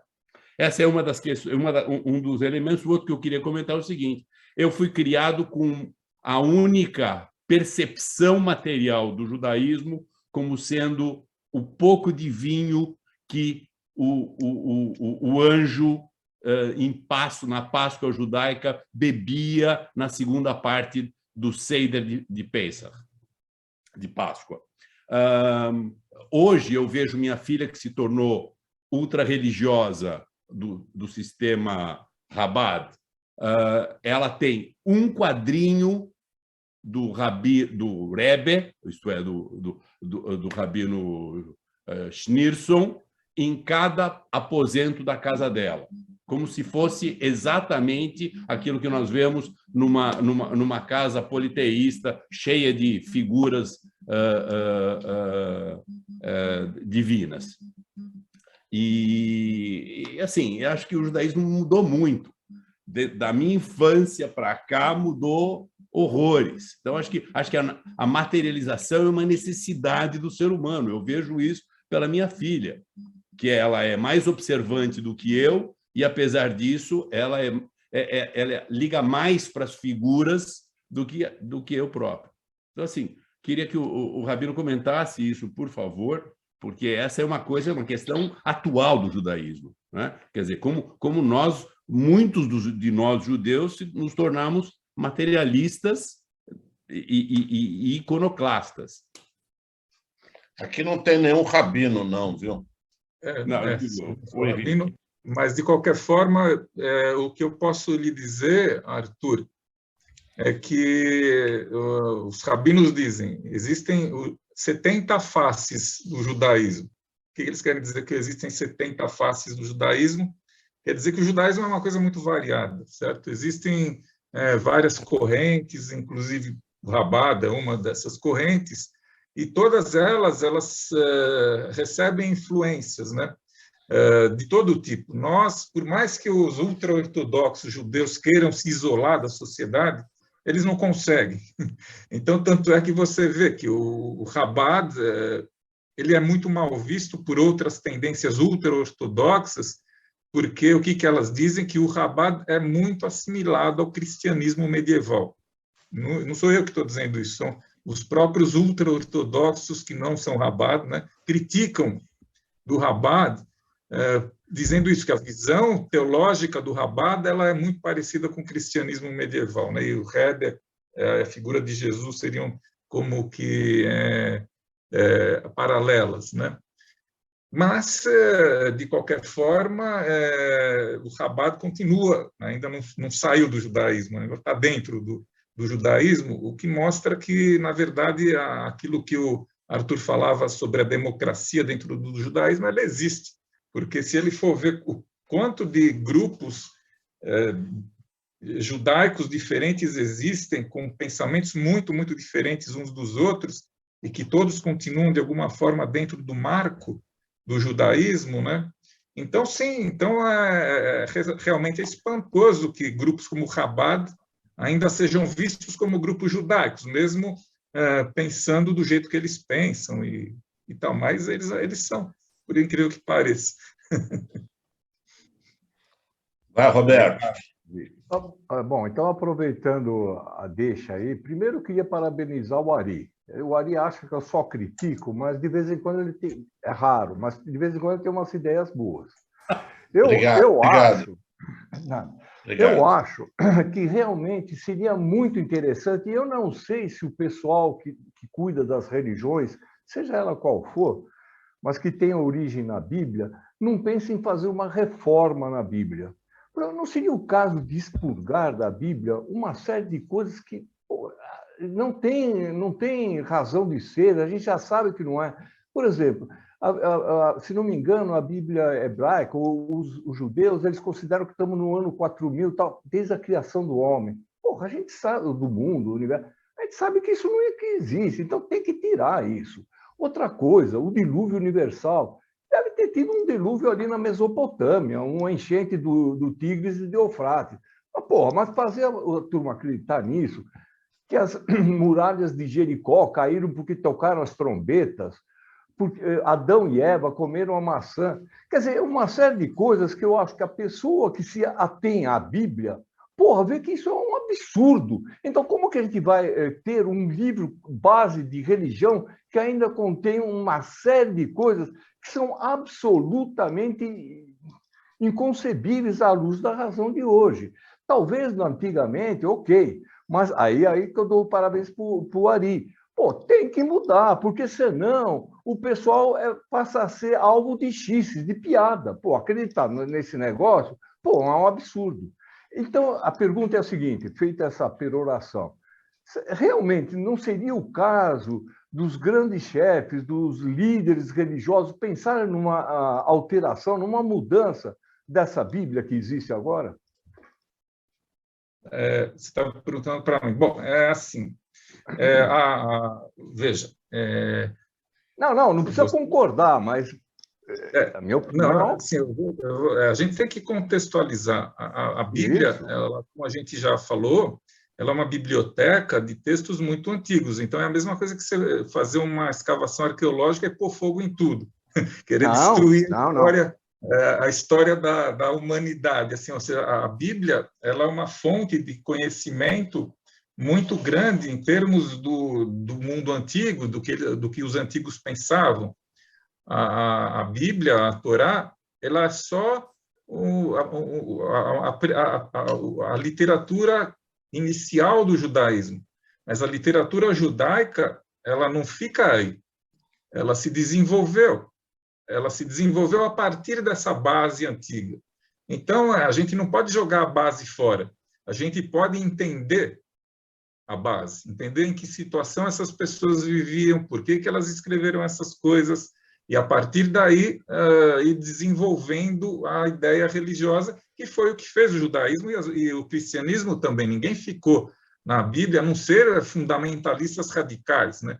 Que leem aquilo lá como se fosse verdade, mas uma pessoa, como você falou, em sã consciência, lê as histórias bíblicas como verdades. Lê como textos antigos que expressam uma realidade, um pensamento antigo, e a religião judaica, ela não é mais aquilo lá que está na Bíblia. A Bíblia, por exemplo, diz como vários castigos, apedrejamento. Ninguém mais faz apedrejamentos. Aquilo era uma legislação antiga e é visto como uma legislação antiga. Ninguém, em sã consciência, pretende fazer uma religião atualmente como era a religião bíblica. A religião bíblica é só um alicerce, no qual foi montada a religião judaica e a cristã também. Mas as duas foram se desenvolvendo e elas não são mais aquilo. Então, a gente tem que saber ler aquilo, tem que olhar para aquilo da forma correta, não jogar fora. Miriam. Tem que... isso. Eu acho que desculpe. Ele tá falando... Tem que sair do mundo de novo. Eu, sem querer, te mandei. Agora tá, né? Tá. Então, obrigada, Henrique. A palestra é ótima. É muito interessante essa abordagem desse Deus que nasce, né? Depois vira criança, depois jovem, depois adulto, né? E aí ele é mais internalizado, né, por cada um, meu Deus, mais individualizado. Ou seja, cada vez fica menos humano, mais abstrato. Agora, você falou que talvez a tendência seja ele adotar mais uma... Quer dizer, a gente fazer dele, que ele tenha uma conotação mais coletiva, né? E em que medida, a minha pergunta é essa, em que medida esse sistema capitalista, né, ele combina com essa visão mais coletiva de um Deus? O que você acha?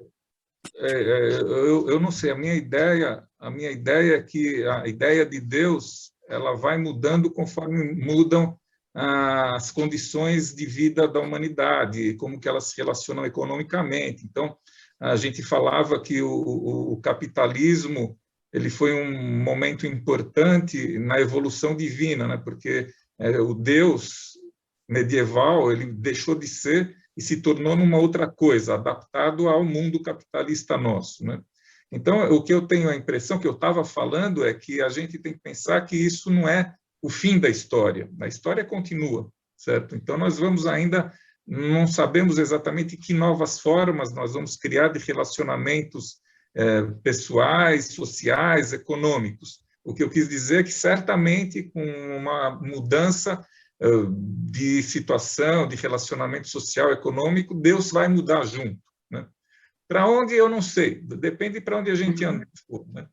Eu acho que Deus vai junto, ele vai junto, vai nos acompanhando com as nossas mudanças. Eu não sei para onde, eu só quis dizer que para onde a gente for, Deus vai estar indo junto, e mudando, né? E se mudando como nós nos mudamos. Tá bom, obrigada. Legal, Emílio. Bom, eu queria inicialmente agradecer a apresentação. Ele trouxe tipo de informação que eu nunca tive na vida, com relação a uma ideia de Deus que evoluiu, né? Uma ideia de Deus que tem nascimento, morte. Foi uma coisa muito legal, Henrique. Eu cheguei a assistir um filme onde aparece Baal jogando criança no fogo, assim, sabe? Uma coisa, não sei, um filme que ficou famoso aí. E então eu falo, mas esse era o Deus da outra parte, e era, né? Eu venho de uma escola religiosa, estudei o colegial, o secundário e o colegial, o Colégio Santa Cruz, que tinha aula de religião, né? Era uma aula de religião que dava religião católica. A gente nunca teve um pingo de hinduísmo, de budismo, de coisa desse jeito, sabe? Que depois, no decorrer da vida, a gente vai começando a aprender a existência de outras religiões. E o que eu queria dizer é como é que foi o nosso curso de religião no colegial. Não tinha aula de religião. tinha aula de filosofia. O professor, né, um padre, o nome dele é Charbonneau, conhecido, né? Ele dava aulas no primeiro ano, era de lógica formal, assim, e a gente estudava Aristóteles, né? Era isso. O segundo ano era um curso de teologia moral. E o terceiro ano era o que eles chamavam de teodiceia. O que era a teodiceia? Era um caminho para entender a divindade através da filosofia racional, né? Da filosofia de São Tomás, em outras palavras. E que justamente foi o que o Wagner, né, demonstrou, e você, Henrique, disse lá que Maimônides assumiu tal. Então, essa foi a coisa de Deus que chegou na minha cabeça. E aí, depois, com a vida, fomos convivendo. Eu posso contar que eu tive uma namorada judia, como todo mundo, né? Então, e a gente vai descobrindo origens, né? Origens dessa ideia de Deus, né? Que impregnava outros. O meu comentário é justamente esse. Eu acho que assim, é muito importante que as pessoas que são educadas numa religião tivessem um pouco mais de exposição sobre as outras religiões. Eu acho isso muito importante, que se ensine, porque isso vai ensinar tolerância, né? Porque um dos problemas do monoteísmo é que ele introduziu a palavra verdade na religião.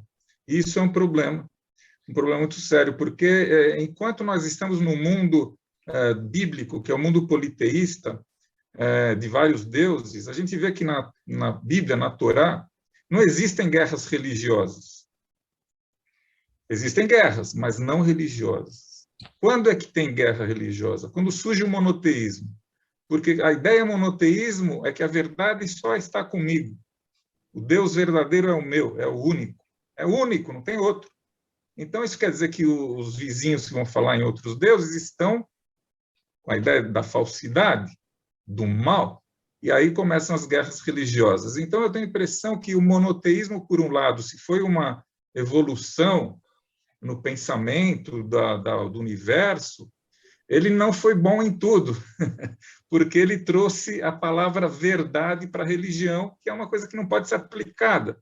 A gente pode falar verdade na ciência, sei lá, pode dizer que a água, quando aquecida a 100 graus e determinada pressão, ela se transforma em gás. Isso vai acontecer em qualquer lugar do mundo. Você pode fazer essa experiência, ela vai se repetir, então você pode falar que existe uma verdade científica. Você pode falar que existe uma verdade matemática, 1 mais 1 é 2, em qualquer lugar do mundo. Então, você pode dizer que existe uma verdade matemática. Você pode dizer que existe uma verdade histórica. Sei lá, no dia 7 de setembro de 1822, o Brasil se tornou independente. Tá? Aconteceu. Existe uma verdade histórica.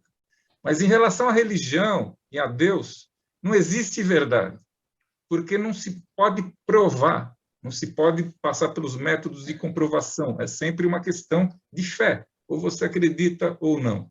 Então, a gente tem que abolir essa palavra verdade da religião e dizer verdades. Todas têm as suas verdades e todas são boas e contribuem. Portanto, devemos aprender todas as religiões para ver o que elas também contribuem e ter uma visão mais tolerante da religião.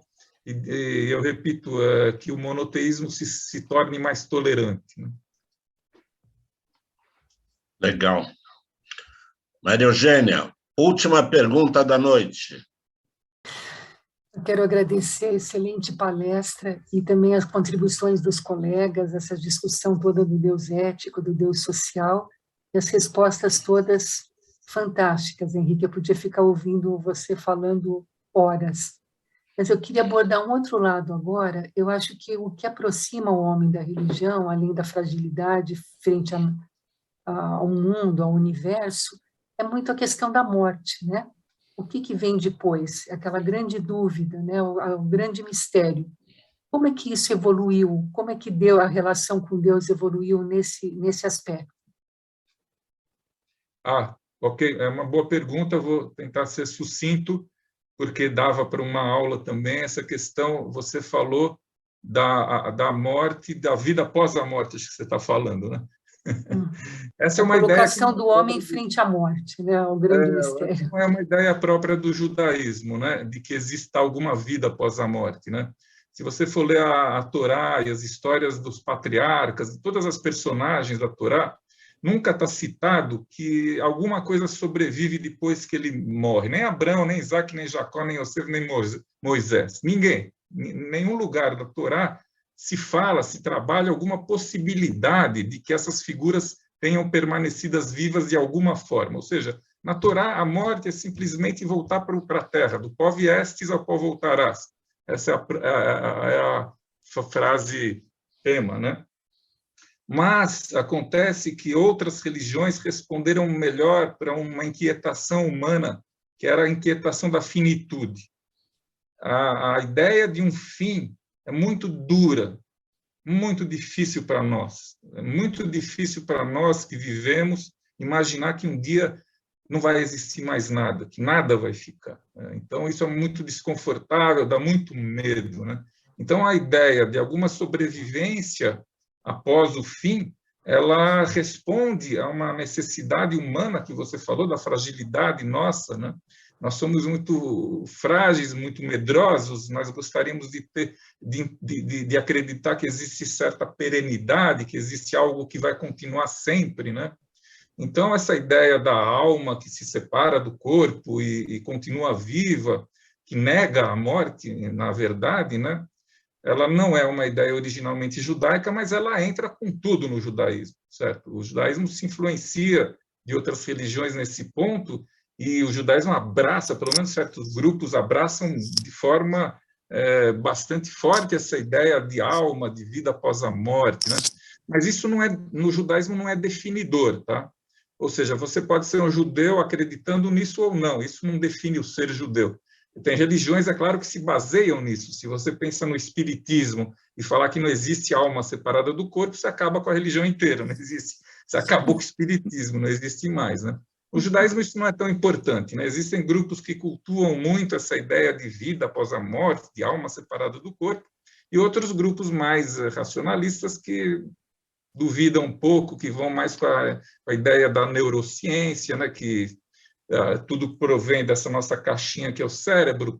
Hoje em dia o cérebro está muito mapeado, né? A gente sabe exatamente que partes do cérebro comandam emoções e a memória, e os remédios psicotrópicos, eles vêm dessa base de que, na verdade, o que existe é produto das reações químico-elétricas que acontecem aqui dentro da nossa mente, né?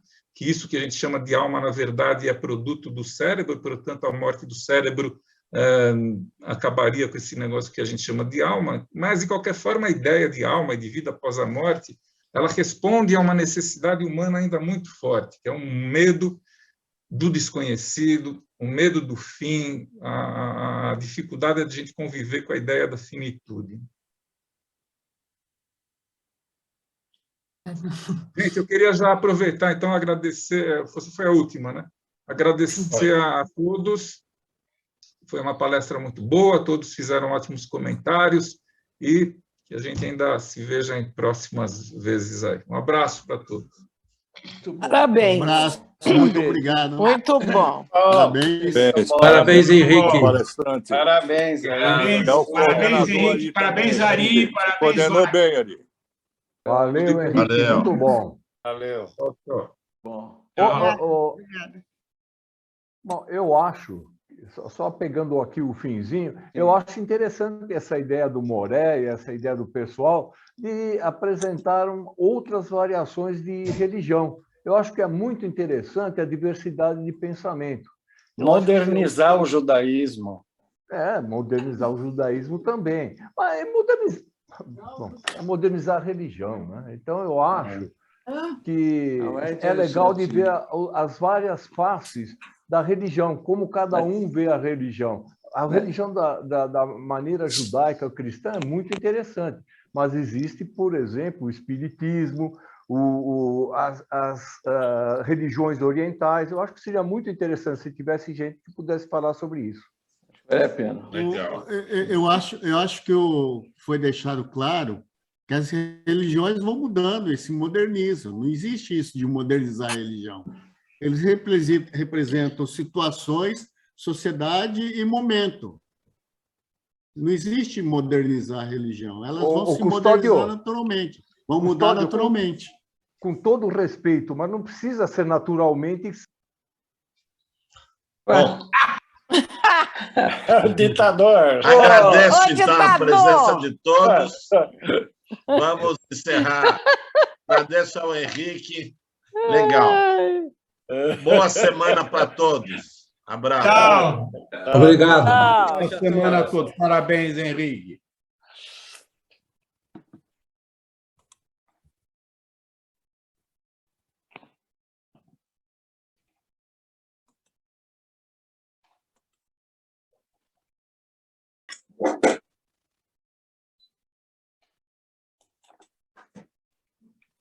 Ari, está na área? Oba! O Ari saiu. Ari saiu? Fala aí, Roberto, abre aí.